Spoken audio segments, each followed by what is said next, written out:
Welcome to Mavenlink Academy's December webinar. Happy holidays, everyone. And in the spirit of gift giving, we wanted to walk through some Gantt secrets here. So some little gifts of Mavenlink features here. So today we're going to be talking about two types of Gantt charts that you'll find in Mavenlink. Before we begin, I did want to introduce the Mavenlink Academy team. My name is Melissa Bonney. I'm the Senior Director of Training and Corporate Account Management here at Mavenlink Academy. Hello everyone, my name is Laura Fryer and I am a Trainer and Corporate Account Manager here at Mavenlink. So in keeping with the theme of Mavenlink's vision of changing the way the world does business, we're going to talk a little bit today about Gantt charts and how Gantt charts can increase our efficiencies. Now one of the nice things about Gantt charts is that they convert your project plan into a visual representation. So this is helpful to be leveraged in team meetings. You can show that to clients to represent how the project plan can shift with the scope. It's really helpful for people that are visually minded. It represents the life cycle of that project plan. It breaks it down into manageable timelines. The other thing that Gantt charts can do that is extremely helpful is it can enhance communication and accountability within your team. Team members can visually see how their role impacts the overall health of the project. They can see how their tasks affect the tasks of the other team members as well, and it allows you to focus your team's attention on specific task timelines. Gantt charts will also alert you to big wins and potential failures so that you can respond to any kind of unexpected changes in project scope and schedule. So you'll be able to react to those with baseline and subsequent snapshot features within Mavenlink. You can respond quickly to those changes. You can rescope the project and have a new visual representation of the revised project plan. So we do know throughout today's presentation you will have questions, and we definitely want to encourage you to ask those questions. Mel and I are going to collect those and answer as many as we can in the last 10 minutes today. I want to ask you to direct those over to your Ready Talk chat feature, which you'll find on the left-hand side. And like I said, Mel and I are going to collect those and answer as many as we can in the final 10 minutes today. I do want to ask you to limit those questions to the two subjects at hand, both the Global Gantt and the Local Gantt. And if you do have other feature questions or feature requests, etc., please direct those over to support@mavenlink.com or use Mavenlink's live chat feature that we have at mavenlink.com. So taking a look, just kind of a quick look here at the Global Gantt chart. The main thing with the Global Gantt chart to know is the comparison between projected scheduled project dates versus your actual built-out workflow dates. It's a really good high-level overview.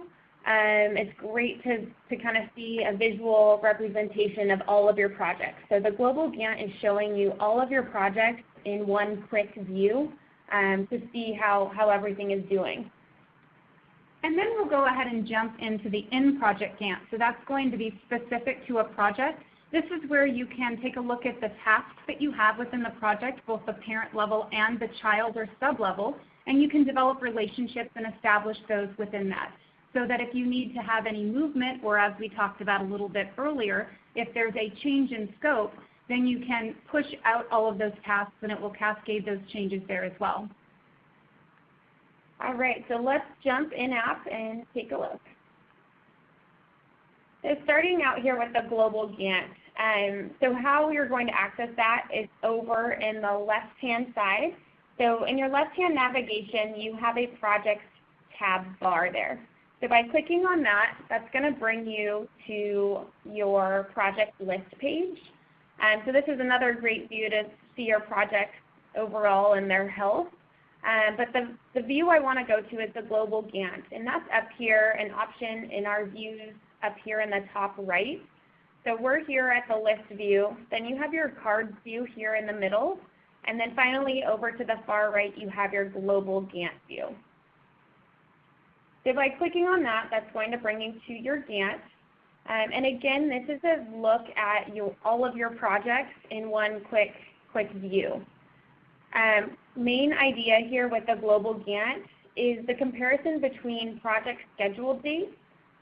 So those are the dates that you enter when you create a new project. When you create a new project, you're asked to enter a start and due date for that project.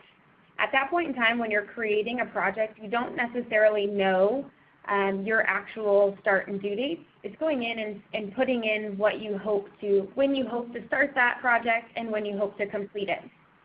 So that's the comparison. By hitting that project scheduled dates here, you're getting these lighter project bars underneath, and those are showing those scheduled dates. And then just above you have the actual dates. That is populated by your earliest task start date for that project and your latest task due date for that project. So we can see here by hovering over this hourglass advertising project, my start date is September 7th and my end date is March 9th. That is showing me September 7th is the earliest task start date, and March 9th is the latest task due date for that project. So comparing that to my project schedule dates, it looks like I started this project a little earlier than expected, but it's also gone a lot longer than I originally planned. So we can see a little mismatch there. A couple of things to note here. So you're seeing a couple of different colors. The first is green here, and that green, anytime you see green in Mavenlink, that is a status that is healthy. You're hitting your dates, you're hitting your marks, your everything, the deadlines that need to be met. And anytime you see red, that's going to be something that is going wrong, whether you haven't completed something on time, whether you haven't started something on time, it's going to red flag you. So that's what we're seeing there with the red project bars. So that's showing you based on today's date, which is this kind of dotted line down here. That is today's date. And given that this, for instance, let's look at the Sure Thing project. It is not completed by the end date of December 11th. So the status is overdue, and that's why it's highlighting for me in red. So we have green, which is healthy, red, which is unhealthy, and then we have blue here, which is completed. So this is showing me completed projects as well in my Global Gantt view. Something to note here again is that this is going to show me 500 projects, or 500 active projects. The first 500 active projects that you have created in Mavenlink is going to show up on this Global Gantt view. If you do have more than 500 projects, you're going to need to archive them to see all of your active projects at once. So kind of a little helpful hint there is to start archiving when completed. Because this is completed, I no longer need to see the health of it anymore. So this, for instance, this Fix the Insurance project, I should go ahead and archive. That way it'll remove it off my list, open up a new space if I need that 500 maximum there with the project. All right, getting to a few other helpful hints here. We have the chart over here, and then we have the worksheet over to the left. And this worksheet has all kinds of information about our project. So looking at this here, we have all of these different columns of information. So maybe your company is more concerned about the percentage complete than the due date. You can drag and drop these columns around and put them, organize them how you would like to. So I like to see my percentage done next to my project name there. So I can drag and drop those columns. I can also sort and kind of sort ascending and sort descending here. So I could go ahead and sort by percentage complete. So it's going to show me those that are less complete all the way to the ones that is 100% complete there. So you have ascending and descending, and then lastly, you have the ability to pick and choose your columns. Maybe you don't want all of this information in there. Maybe you don't care about duration, burn rate, what's been paid, the budget. You can remove those columns off of that list. So flying back out here into looking at our chart view, we can see here the project name and the percentage complete all in one view. You do have these two arrows here too. So you saw me kind of use this. I was dragging and dropping this bar here, just using that. So you have the ability to use that. You also have these two arrows here. So that's going to give you a full look at your Gantt. And then if I look at my worksheet too, I can expand that out as well. A couple of cool options up here with the search. If you utilize our grouping functionality, so in Mavenlink, you have the ability to group your projects. A lot of people do this grouping option by client.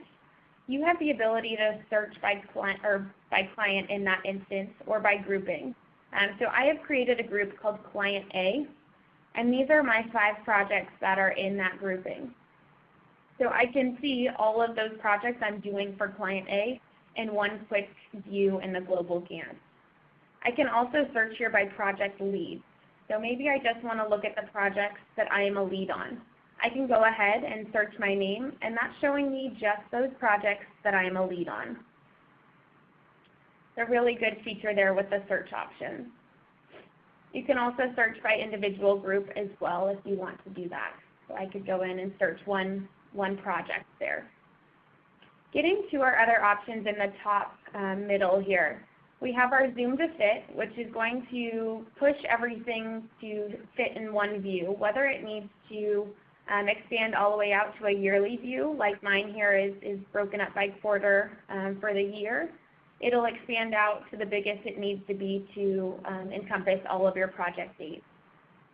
We also have a default view, which is going to think of that more as a refresh button for you. If somebody else is working in the projects and changing around dates, that default view is going to refresh all of those dates that are here. Then you have your weekly, your monthly, and your yearly view. So just depending on how you want to see all of your projects, maybe you just want to see the projects you're working on for this coming week. Like we said earlier, this is a great tool for you to use kind of at the beginning of the week in meetings to see overall project health. Maybe you do that by week, by month, by quarter, whatever it may be. This is a great tool to use, especially using these 3 different options of the timelines. Then you also have your arrows here, so to switch over and kind of go across your timeline as well. Then you have your last task.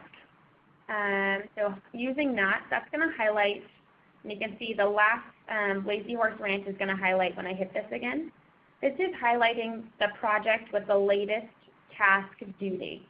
So that Lazy Horse Ranch is the farthest out here, and that's because the task is has the latest due date. So that's what it's highlighting for me. The next option here is critical path. This is going to be more applicable in our local Gantt view, and Mel talks about that a little later. What this is highlighting for me now is the latest project given the due dates here. So it's highlighting that Lazy Horse Ranch website design project again. And then we looked at our project dates from here. That's giving you that comparison, again, scheduled versus projected. All right, and let's go in and click on a project. So we have projects we're working on, and the cool thing about the Global Gantt is I can click right into that project, and it's going to drop me into the local Gantt here, local Gantt view.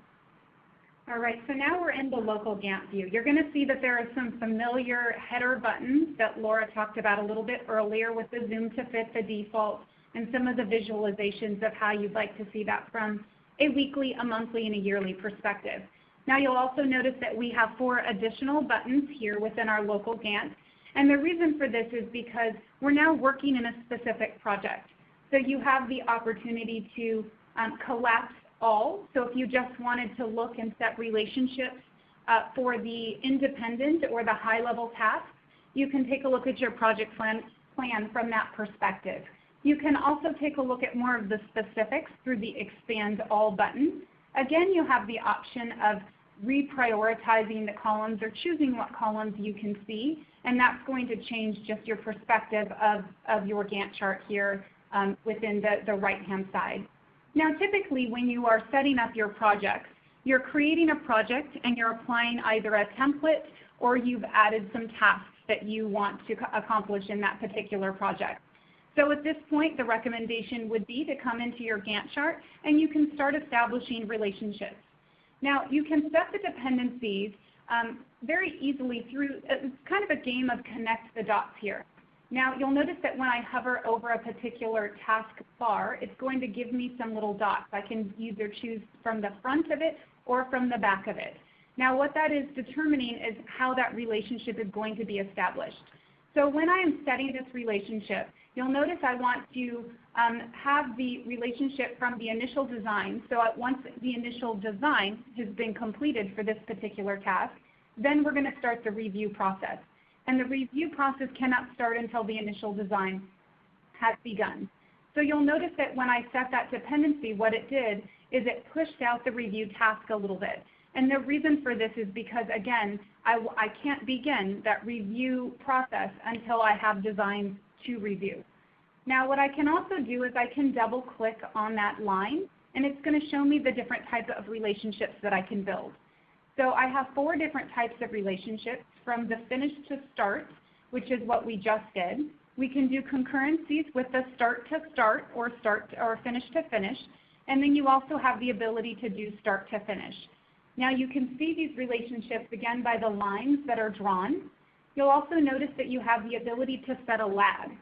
So in this case, if we look over on the worksheet view, you'll see that when my initial design is completed on January 15th, I can then start the review process on January 16th. But maybe I really want to get this done. Once the initial design is done, I'd like to start it immediately reviewing. In this case, I can set a negative lag, so that when I set that negative lag of -1, it's going to change that date so that the day that the initial design is completed is also the same day that I'm going to start reviewing this. Because again, we want to increase our efficiencies. We really want to make sure that we are completing this project on time. So you can set the dependencies here by just doing that connect the dots.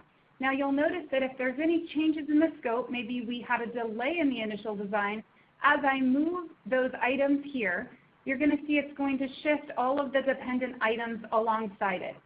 Now the reason for that is because we built those relationships. And so if once this initial design has been completed, let's say that Laura is assigned to review, Laura is going to get a notification automatically that lets her know that she is able to begin the review process because the initial design relationship, that task has been completed. So that's another benefit of setting the dependencies here, as well as when you shift something, it shifts it immediately. Now, one thing to note, and this is why it's a best practice to really do any kind of modifications to dates within your local Gantt chart if you do have dependencies set, is because when you make any changes in the task tracker, because the dependencies live within our Gantt charts here, the changes in the tasks over on the right-hand side will function as if this cascade changes is turned off. So when I turn off cascade changes, you'll notice I can actually move this review task independent of all of the other items. So if I moved it over here, you'll notice it did not cascade all those changes. So if I were to make any changes in the task tracker to the review dates, it will shift the review task dates for me, but it will not cascade those changes to the other dependent items. And the reason again for that is because the dependencies live within our Gantt charts currently. So once you have had the option of setting your relationships, you have the dates the way that you want it to be, you have the project plan, the exact place that you think it's going to be, you can now save a baseline. Saving a baseline is going to take a snapshot or a picture of this present moment of your project plan so that you can add a description of what that is. This is the beginning of our project. This is what our target is. We are determined to stay on track with this. Now if I make any kind of changes to that, here, let me turn my cascade changes back on. And so if I make any changes and I shift any items here, now when I go back to my baseline, I can compare where we originally were with those tasks. It's going to shadow the original position. Now you'll notice that I saved the baseline. It did take a snapshot of the percentage to completion of that particular project, our burn rate towards the budget, and it also gave us a project completion date based on the last task that we have here, the latest task date that we have. You'll also notice that you will be able to see who can also see the history and the baseline, and it's going to be folks that are in your project that have financial access and above. Right above that, you'll notice that now it says Save Snapshot. So one of the cool features about Mavenlink Gantt is not only can you save a baseline, but you can take snapshots throughout your project. So if you had some resource constraints that were released, you're able to complete this project a little bit early, and you really want to showcase that to your client. You can take snapshots throughout that. You can also have that baseline snapshot, and then you can take the new snapshot of we're going to complete this project a lot earlier than expected, and you can send that information to your client as well. So you do have the opportunity of taking those snapshots throughout your project plan. Now the other thing that snapshots can be used for is if you know that you're going to be creating a lot of changes here within your Gantt, you can take a snapshot shortly before. So if you need to undo some changes, you will at least know the exact positioning that they were in prior. So it will help you realign those tasks to the original position if you didn't like the new changes that were made. One of the other options that you can do within Gantt chart is, and we already talked about the zoom to fit, the default view, and some of these other visibility options here, is that you can also take a look at the critical path.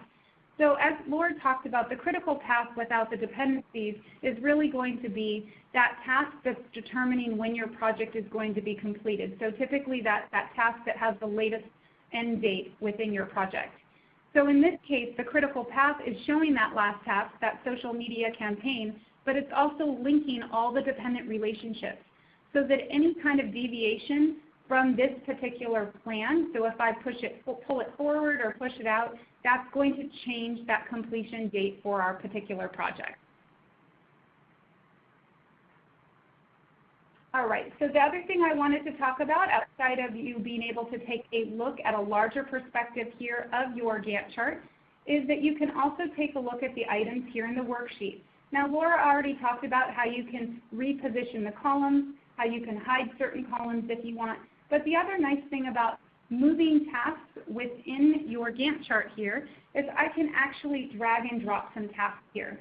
So say for instance I want to take this initial design and I want to take this review task here as well.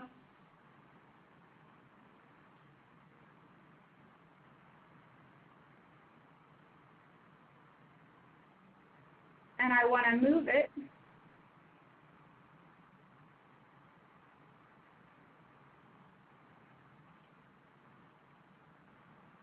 Let's see.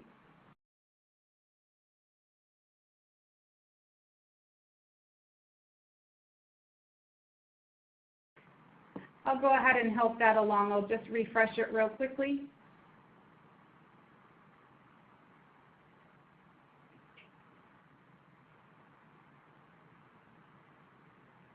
All right, so what you could do is when you have those tasks, and I apologize, we're having a little bit of technical difficulties on our side, but you can highlight the initial design in the review. You would just hold down your shift or your control, and then you would move them underneath. If I wanted to move it under presentation, I would just drag and drop it there. We'll go ahead and refresh and hopefully there we go, and then I can just move it right underneath the presentation, and so I quickly reprioritized and shifted that project schedule there as well. So that's one of the other options of things that you can do within Gantt. Again, this is really going to help you understand your project plan from a visual perspective. It's going to help you see the layout of what relationships are like, how things can be moved. Any changes that you make here in your Gantt chart are going to be communicated to your task tracker. If you're making a lot of changes in your planning, it's going to hold any of those assignment emails or those change of date emails until you've had a period of inactivity, of movement, and then it will send out those notifications to let people know that there have been date changes and assignment changes here as well. All right, at this point we're going to go ahead and take some questions. I'll go ahead and leave up our Gantt chart visibility here, so as we walk through some of the questions, we can also visually show you some of the answers here. Yeah, I see a lot, there have been a lot of questions this webinar. So one main one that came through from a few different people is whether or not setting dependencies will be in our templates. So right now you are not able to set dependencies in the template view. But we have some really awesome, exciting news for you that this will be included in our templates. We are currently going through updating, adding some really awesome new functionality to our templates. And in that addition, there will be the ability to set those dependencies, which is super, super exciting. And we should see those no later, probably way earlier, but by February. So February you should see those dependencies, if not sooner. So super awesome. And that was a question that came through, I want to say probably 4 or 5 different people had asked that question. That's great news, Laura. Thanks. Now we have a question here from Mark, and he asked, can I see who's assigned to the task in the Gantt chart? And Mark, you certainly can. So I'm going to show you that from here. So I'm going to just click on these little arrows over the right. That's going to minimize the Gantt view, and it's going to show me my worksheet view. So over here I can see who is assigned. Now if I wanted to see that more in the perspective when I have my Gantt open as well, I can just do what Laura showed you before and drag that column over to the beginning here. And so that even when I have my Gantt chart expanded, I can take a look at who's assigned to those tasks as well. Awesome. Another question from, and pardon me if I say your name wrong, Fabricio. And the question there is, how do I access the Global Gantt? So how you're going to access your Global Gantt is, once we get back here, it's in that Projects tab in your left-hand navigation. Once you click on that, you can see those 3 little square buttons up there in the top right. Sometimes you will need to scroll over to the right. Sometimes it's hidden from you if you have a smaller screen. So try scrolling all the way over to the right-hand side, and then you'll see those options for you. That little parallel set of diamonds is your Global Gantt, so you would just click on that, and then you would be able to see all of the projects that you have if you have less than 500 projects. If you do have more than 500 projects at one time, then you might want to archive a few that maybe aren't as active, and then that way it will bring in the additional items there as well. Perfect. Another question from Brian. Brian has asked, can you select a group of projects you want to see in the Global Gantt view? Brian, you can, but you do need to make sure that they are grouped together in your project. So you would do that in your project list. So by clicking in projects in your left-hand navigation, this is your project list, and you can create a group there by simply clicking on create a group. You'd create that group, add in those projects, and then when you go back to your Global Gantt view, you'll have the ability to search by that grouping. So that's how you would see a select group of projects. You just need to make sure they are grouped. So you would just use that search function there to do that. All right, thanks, Laura. Mary Beth asked, do changes in the Gantt chart reflect changes in the task tracker? And yes, the two do communicate together. Again, one thing to note though is if you are making changes in the task tracker, because currently the dependencies live in the Gantt chart, you would want to make sure that the changes are really made in Gantt, because if changes are made in the task tracker, it will function as if the cascade dependencies is turned off. So it will only shift the date for that one particular task and not affect any of the other dependent relationship tasks. Perfect. A question here from Catherine. Catherine has asked, how do you delete a dependency in the local Gantt? Catherine, to delete a dependency, the best, easiest way there to do that is to just double click on that dependency line.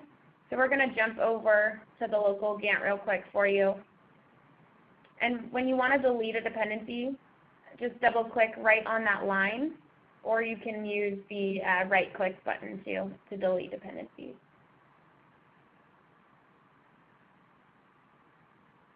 Yep.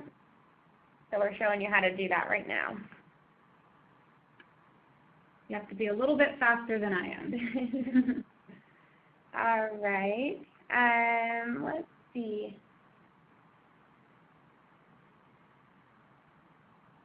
All right, we had another question on how do I create dependencies in the Global Gantt. Currently, the Global Gantt allows you a read-only perspective of your timelines across your projects. So you can look at the projects across the timelines that you have, and if you wanted to take a look at the dependent relationships, you would want to jump into those individual Gantt charts, and that's where you're going to set dependent relationships from there. All right, and then I have a question here from Ian. Ian has asked, can we set dependencies in the task view as well as the Gantt view? And to answer your question, no. Dependencies live in Gantt, so Mel touched on that with going through the local Gantt. That dependencies live in your Gantt chart. They're created in the Gantt, and they also, with any date changes, she had mentioned any changes to dates of tasks in your task tracker do not reflect that cascading effect like they do in the Gantt chart. So that's something to keep in mind. When you do make date changes in your task tracker, it functions as if that cascading changes is off, whereas any date changes made in your local Gantt here is going to function with your cascade on unless you turn it off. So to answer your question in a quick way, no, dependencies are not in the task view. They live in the Gantt chart. So Laura, it looks like we have another question from Jeff. How do I move the bar to the right to see more items in my Gantt chart that are off the screen? That's a great question. And if you'll notice these little arrows up in the upper right-hand side, these are going to allow you to kind of scroll back and forth across your screen. You also have the opportunity to do a zoom to fit so that you can see things from a perspective all within one area here as well. Perfect. Let's see. Trying to find one more question. We have time for one more. Trying to filter through here. All right, I have a question from John here, saying, is there a way to control the colors of the Gantt chart bars? Those colors are our Mavenlink set. So the three colors again are the green, the red, and the blue. And there's no way to customize those colors. That's Mavenlink's kind of red flag for you for the red, the green being a green in progress, everything's healthy, and then blue is completed. All right, well, thank you, folks. We really appreciate your time today and hope you have a wonderful holiday season. We look forward to seeing you in the new year in January. Yes, thank you. Thank you so much.